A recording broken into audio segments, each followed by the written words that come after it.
Este é o programa Justiça do Trabalho na TV, um programa produzido pela Diretoria de Comunicação Social do TRT e que traz a você assuntos importantes do Judiciário Trabalhista.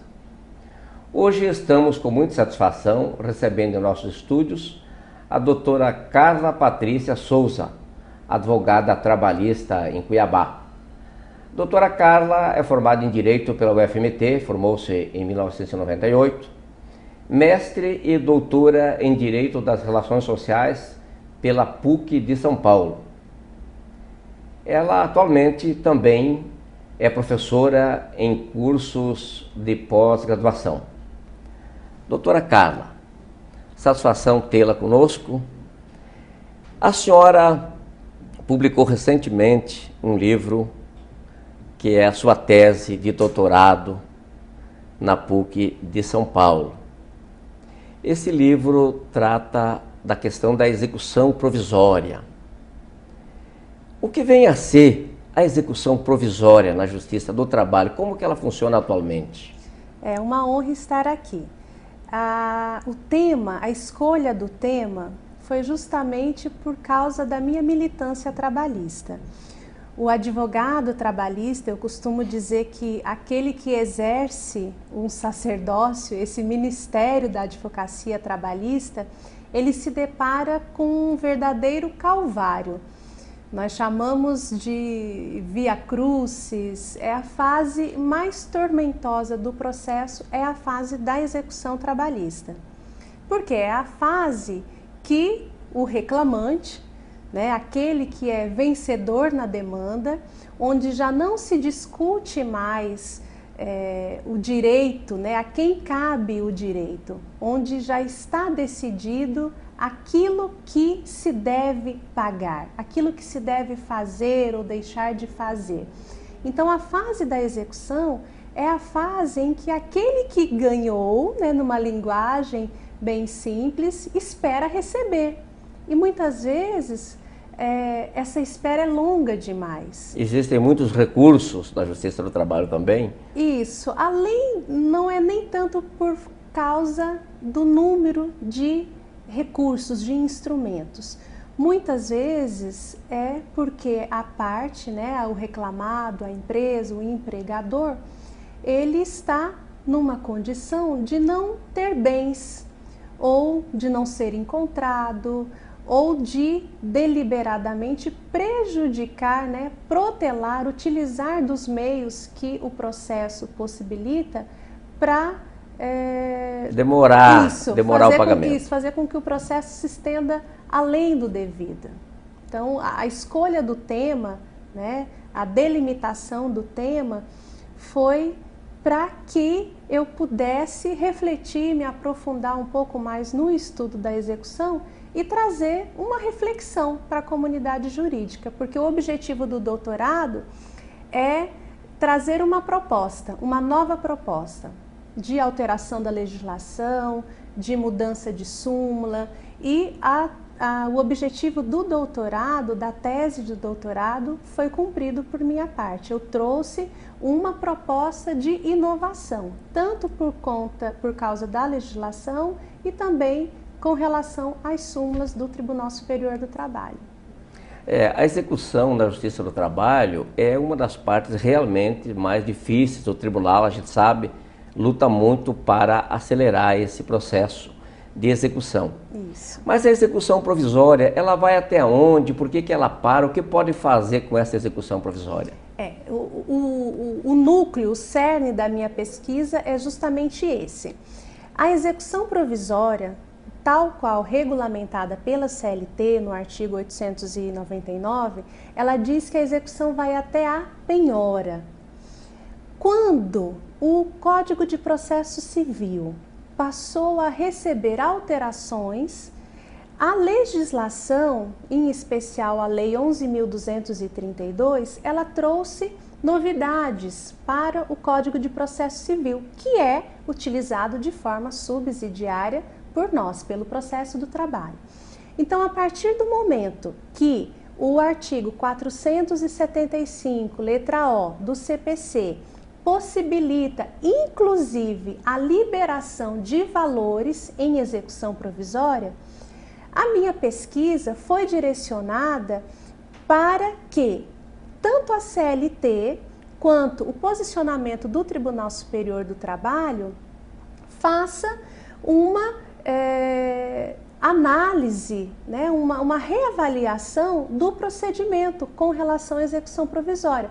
Porque se o Código de Processo Civil possibilita a liberação de valores, o raciocínio lógico e decorrente disso é que torna-se possível, inclusive, a penhora online na execução provisória. Nós vamos continuar falando sobre esse assunto no próximo bloco. Nós vamos para um pequeno intervalo.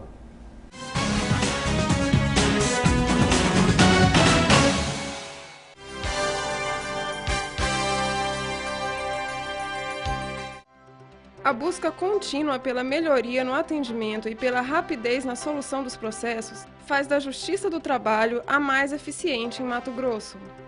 Através da ouvidoria, nosso usuário, que é você, cidadão, pode fazer sua reclamação, seus elogios, dar sugestões e assim contribuir para a melhoria dos serviços. Você pode contactar a ouvidoria via e-mail através do nosso site, por telefone, depositando os formulários preenchidos nas urnas ou pessoalmente, com um de nossos atendentes. A sala da ouvidoria está localizada no andar térreo do Fórum Trabalhista de Cuiabá. Faça uso da ouvidoria. Teremos prazer em atendê-lo.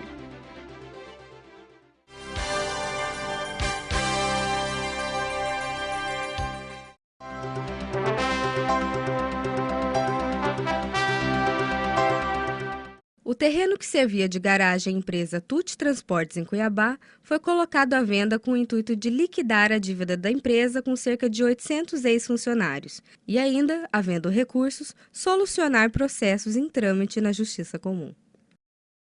A Tuti Transportes está em situação de recuperação judicial, recurso criado pela Lei de Falências em substituição à concordata desde 2006. Além disso, possui centenas de processos trabalhistas ajuizados pelos seus antigos funcionários.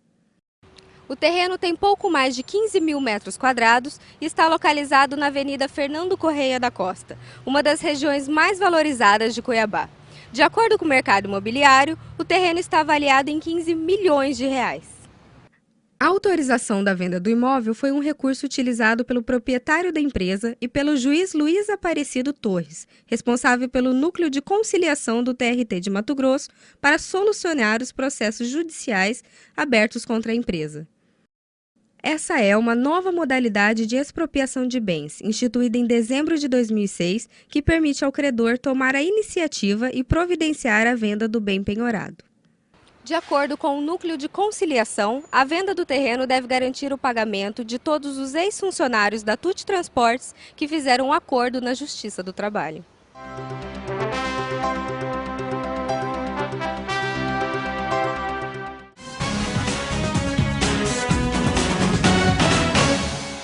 Estamos conversando com a doutora Carla Patrícia de Souza, advogada trabalhista, e o assunto nosso é execução provisória. Doutora Carla, a senhora falava no bloco anterior a respeito da modificação que veio no Código de Processo Civil, que permite atos que na Justiça do Trabalho ainda não são permitidos no caso de execução. Essa limitação está na CLT ou tem mais alguma coisa que limita também essa adequação na Justiça do Trabalho das modificações do CPC?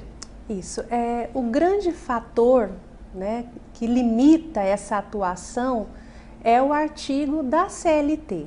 E é bom lembrar, vale fazer esse registro, que o artigo que diz que a execução deve ir até a penhora, execução provisória, né, vai até a penhora, ele é um artigo da década de 40, de 1940.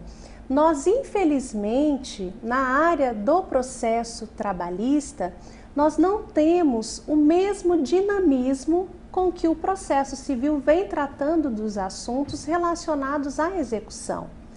E como nós nos servimos do processo civil de forma subsidiária, também da Lei de Executivos Fiscais, mas ultimamente é o processo civil que vem nos socorrendo. Nós, penso eu, e é essa a proposta da minha tese, que tanto o legislador deve ter essa preocupação com a mudança desse dispositivo da CLT. Mas, enquanto essa mudança não vem, o Tribunal Superior do Trabalho, que é a última palavra na área trabalhista, ele também nos dá contribuições nesse sentido.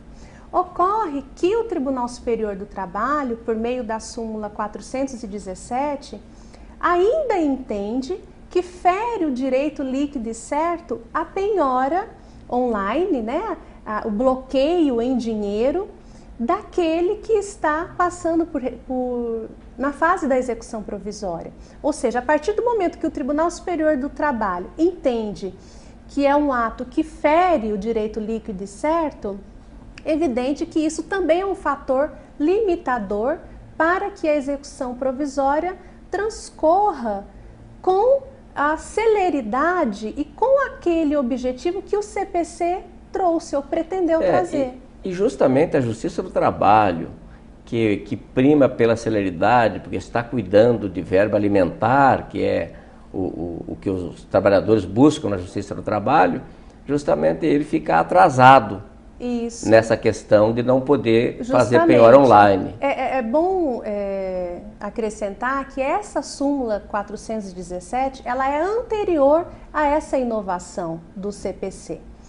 Então, nós acreditamos que o Tribunal Superior do Trabalho possa ser mais ágil nesse sentido do que a Casa Legislativa. Infelizmente, no Poder Legislativo, nós não temos encontrado respostas aos anseios do processo do trabalho. Por quê? Porque nós não nós não verificamos por parte do Legislativo essa busca pela celeridade, essa preocupação no que se refere ao processo do trabalho. Nós temos todo um movimento, inclusive, né, com o acréscimo na Constituição do inciso que fala que o processo ele deve ter uma duração razoável, que deve ser assegurado às partes os meios que possibilitem essa celeridade. Então, há um movimento nacional para que o processo, né, o tramitar processual tenha uma duração razoável. Mas, volto a repetir, é no processo civil que as mudanças estão acontecendo. No processo do trabalho, que já foi de vanguarda, que já esteve à frente do seu tempo, nós hoje estamos assistindo, né, com passos de tartaruga, as mudanças do CPC. Faltaria sensibilidade do Congresso Nacional para essas questões? Que sim. Seria problema da composição da Câmara e do Senado? Sensibilidade eu não tenho dúvida. Eu acredito que o legislador ele deve ser mais sensível aos números, porque o Tribunal Superior do Trabalho, e na sua última pesquisa, ele traz os números alarmantes do número de reclamações trabalhistas, da alta recorribilidade que nós temos nos nossos tribunais e principalmente do alto número de recursos em matéria extraordinária que chegam nos tribunais superiores e que lá são julgados improcedentes. E a execução provisória ela vem para que se desestimule o manejo de forma protelatória. Porque ao vencido, não convencido, cabe o direito ao recurso, ao duplo grau de jurisdição. Mas nós percebemos que o manejo desses instrumentos recursais é feito de forma protelatória. É aquela cultura de que se eu posso pagar daqui 2, 3, 4 ou 5 anos, então eu vou fazer com que esse processo demore o maior tempo possível, o que é lastimável. Nós vamos continuar falando sobre esse assunto no próximo bloco. Vamos para mais um intervalo.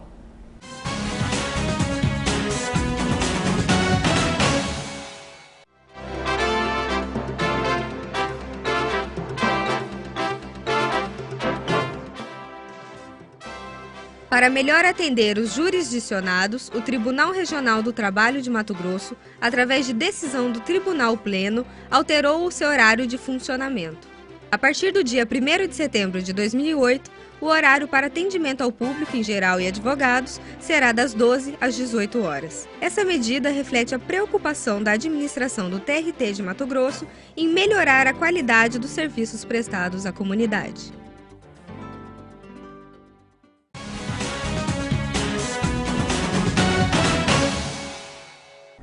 Estamos de volta com a doutora Carla Patrícia Souza, advogada trabalhista em Cuiabá. Doutora Carla, nós falamos aí no último bloco a respeito da necessidade de alterar a legislação. E a senhora entende que bastaria a supressão desta súmula do TST que impede a adoção da inovação do Código de Processo Civil, e quem pode mudar é o TST. O seu orientador, o ministro Teixeira Manos, pode ser o começo do andamento dessa modificação, ele tendo sido seu orientador e sendo um dos que ajudam a modificar as súmulas do tribunal. Como a senhora vê isso? O Dr. Pedro Paulo Teixeira Manos, que hoje é ministro do TST, mas à época da minha orientação ele era o meu professor orientador. Ele tomou posse no TST em outubro de 2007, quando eu já tinha entregue o meu trabalho. Então, eu gosto de frisar que antes de ser ministro, ele é o meu professor. E muito querido, muito competente, de fato, me orientou.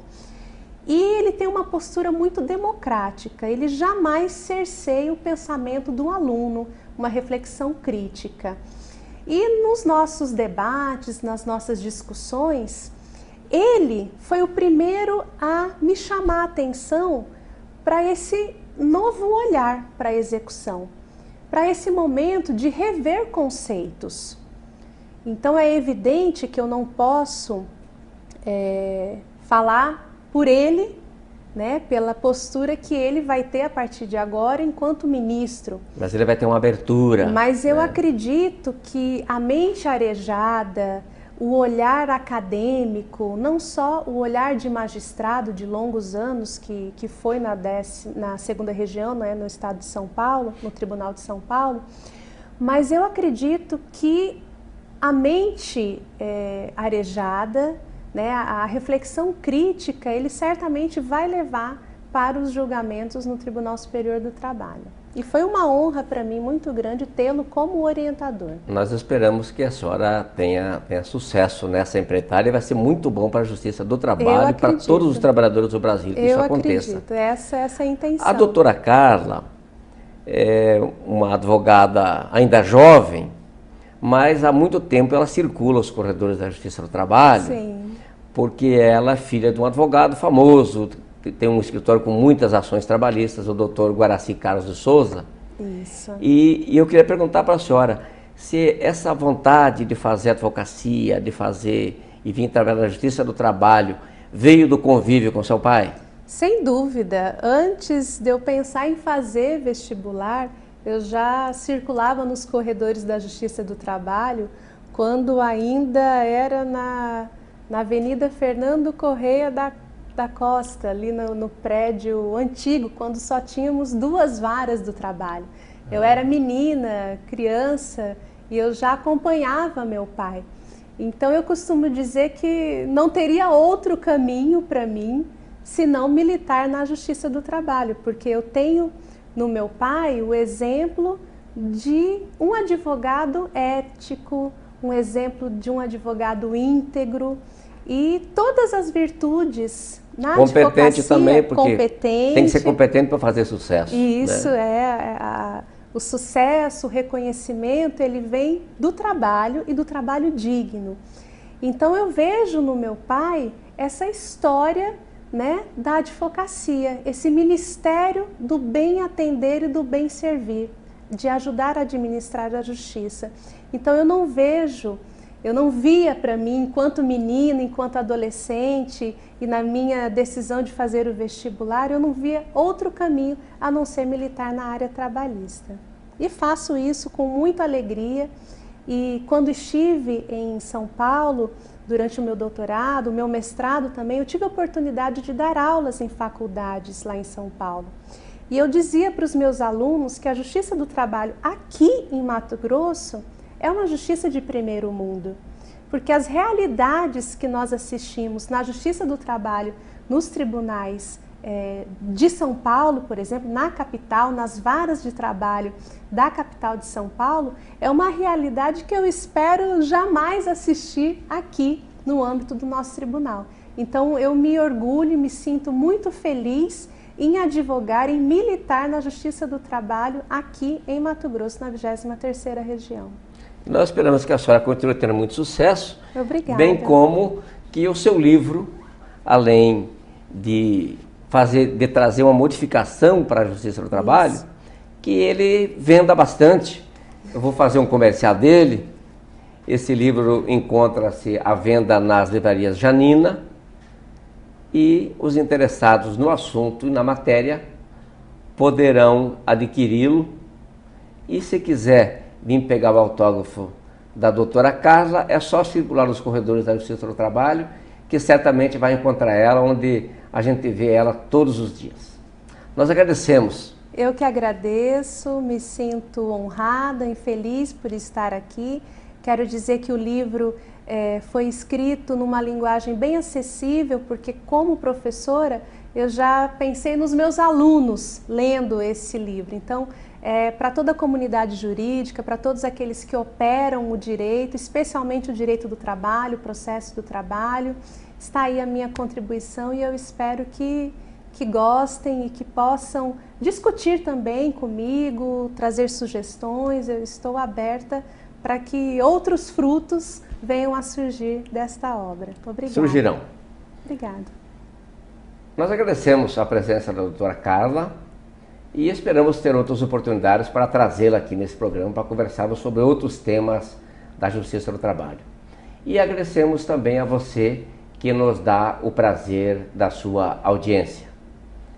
Você pode acessar o site da Justiça do Trabalho, no endereço que você vê na tela, e fazer as perguntas do seu interesse, que nós estaremos à sua disposição. Até o próximo programa.